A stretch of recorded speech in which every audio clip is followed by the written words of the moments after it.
Hello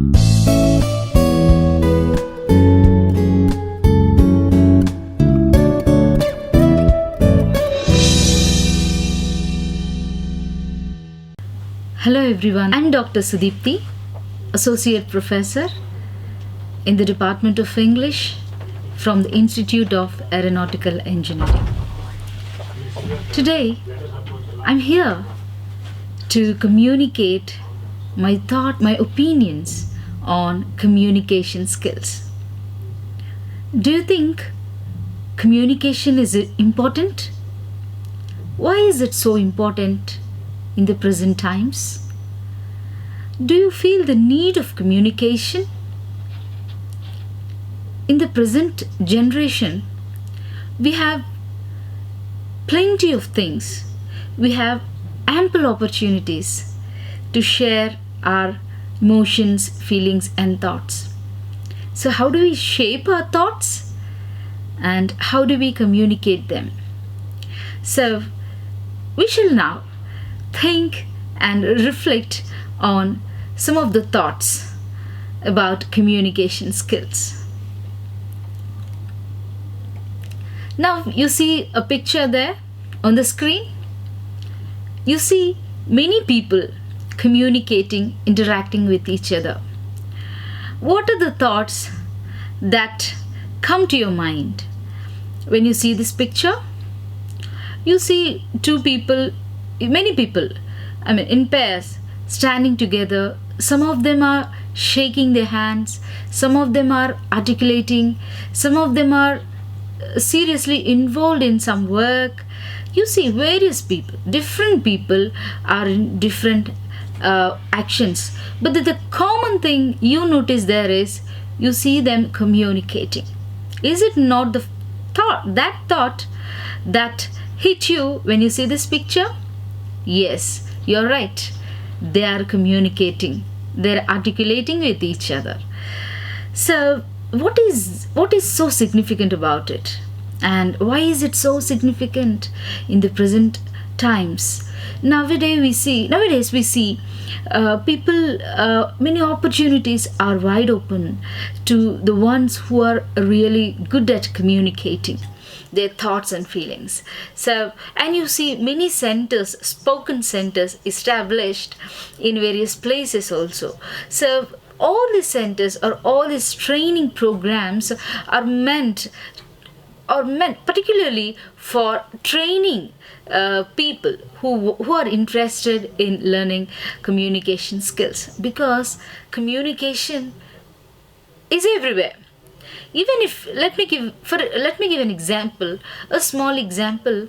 If you have to buy fresh vegetables from a vendor, you go there and what do you talk? What do you say? You will have to communicate your ideas with regard to the price or the money, how much he wants to cost, how much he wants to charge for that fresh vegetables you want to, and if you want to negotiate for the price, better price, you will have to communicate. So communication doesn't exist only in one form. It exists in different forms. So we cannot confine the meaning of communication to one particular field. So in different streams, we find this communication as very important, very essential, and preeminent. It occupies preeminent status, or it is very prominent in the present day world. Right. Now we shall look at the definition and nature of communication. In order to have very good communication skills, you need to understand the concept of it. And I'm not going to share a very long history about communication, but then I want to talk about the basic meaning so that you will be able to comprehend the essence of communication and what is its nature. If you know the nature of communication, it will be very easier for you to communicate. So let us break down the meaning of communication by starting with the definition here. To explain in simpler terms, I would like to quote W.H. Newman, who says communication is an exchange of facts, ideas, opinions, or emotions by two or more persons. So basically, what he says is, he means communication is an exchange of facts. Exchange of facts. For example, a while ago, I've mentioned that you exchange your words with the vendor, vegetable vendor. You want to, if you want to buy fresh vegetables. So what do? You exchange your words. So exchanging means, for example, if you want to ask for the better price, so you talk, you convey your idea, and the vendor reciprocates. So in the same way, here communication is an exchange of facts, and could be like you can exchange many things, like you can exchange facts, you can exchange your ideas, you can exchange your emotions. You must be wondering, do we really exchange our emotions? Yes, we do communicate with our body language also. So basically, facial expressions are very important when we want to communicate our emotions, and also we use verbal communication in order to convey our ideas to the receiver, right? So that is all about the definition. And you will have to understand that the meaning of communication is you exchange a dialogue or your ideas. So you have this conversation between two people or more than two people. Now let us look at this term nature of communication. So what is it? What is the nature of communication? I feel communication is a natural activity. You must be thinking, why is it so natural? Why is it not artificial? It's natural because human beings, they want to express their emotions, and they will not have the same situations. They cannot follow the standard rules and regulations or the ideas that one person follows. So the situations are different, the needs are different. In the same way, the words would also be different according to the situations you are in. So it is a natural activity. So the tendency is very natural. You tend to communicate. So you will not be able to follow the same standard pattern in order to establish a successful communication.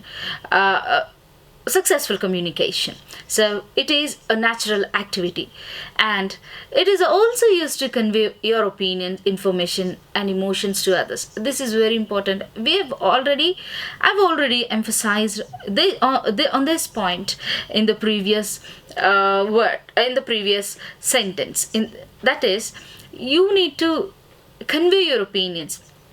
Here you can use verbal communication and also non-verbal communication, right? So this communication has a process. There's a process to communicate.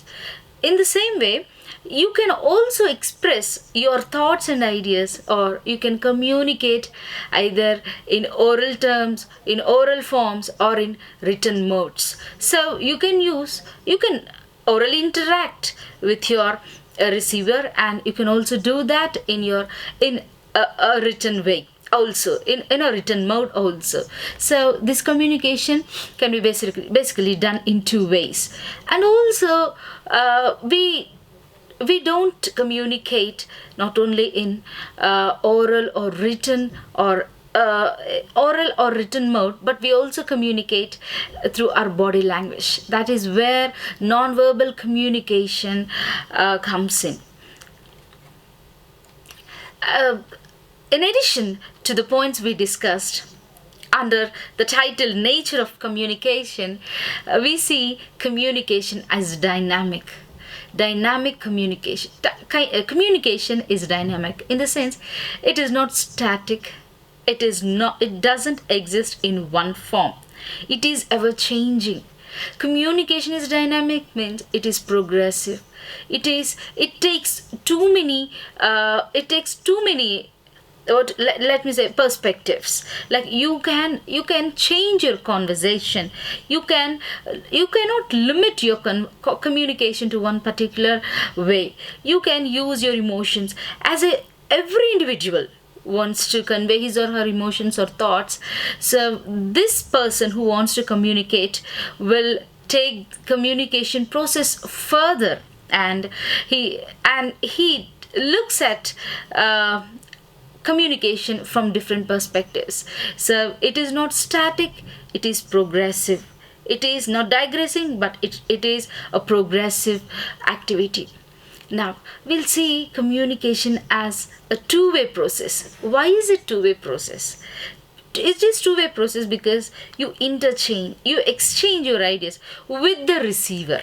Not only the sender initiates the message, sends the message, but also the receiver is involved. So the sender and the receiver are very important in the process of communication. You can also communicate to a group of people, not only to 2 to 3 people, but communication can be done beyond two or more than 2 people. So it is a two-way process. Now we see the diagram here that communication is a process. How? You see, in one box there is a name, there is one term used there, that is sender. You see, diagrammatically it represents that the sender or the source or the sender initiates the message to the receiver. So here, if he wants to communicate, basically we are communicating, or we are trying to understand, decode in technical terms. That is the reason we use sender, receiver, and you also see encoding, decoding, and recipient, feedback barriers.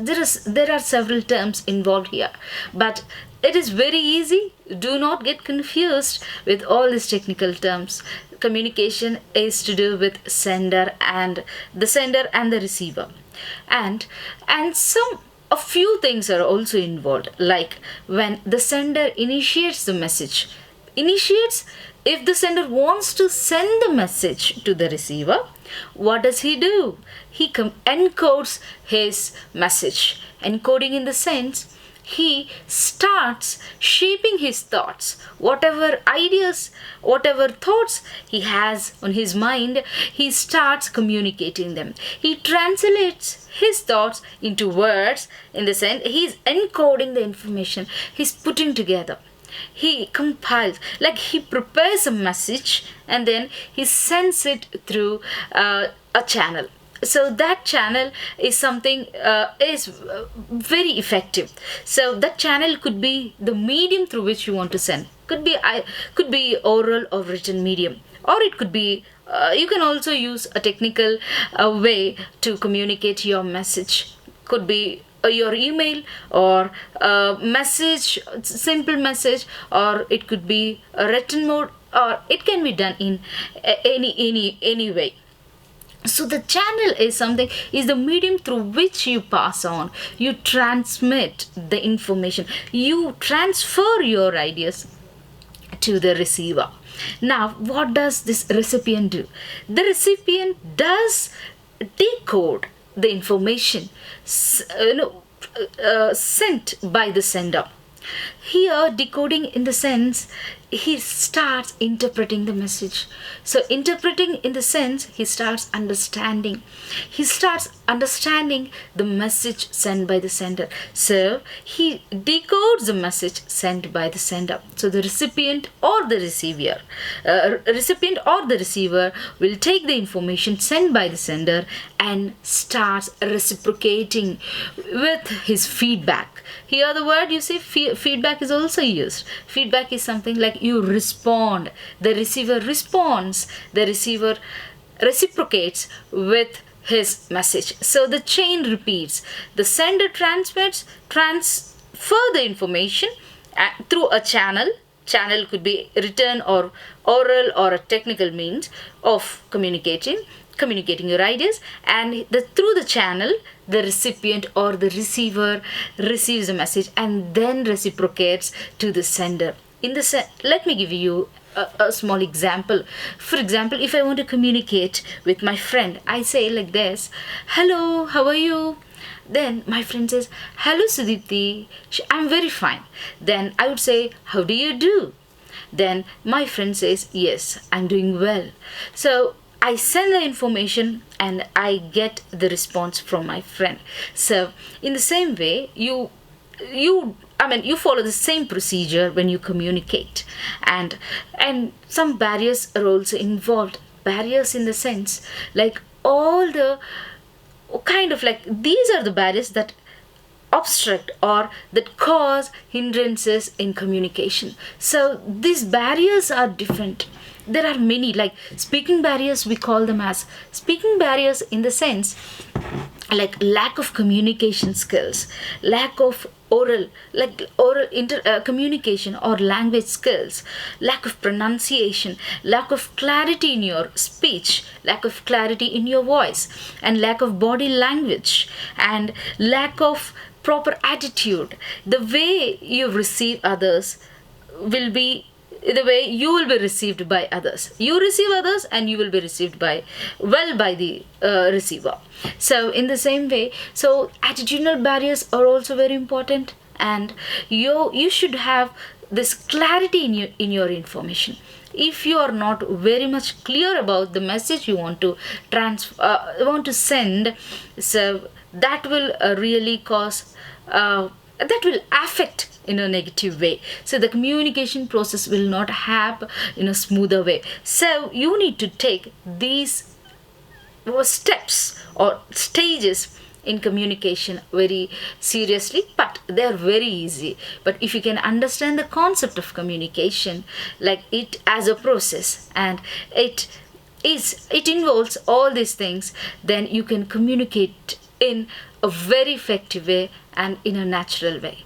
So these are a few thoughts or suggestions for you to practice effective communication. Thank you.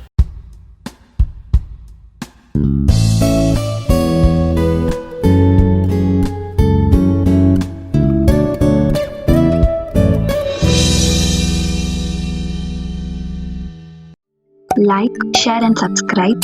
Hit the bell icon for more updates.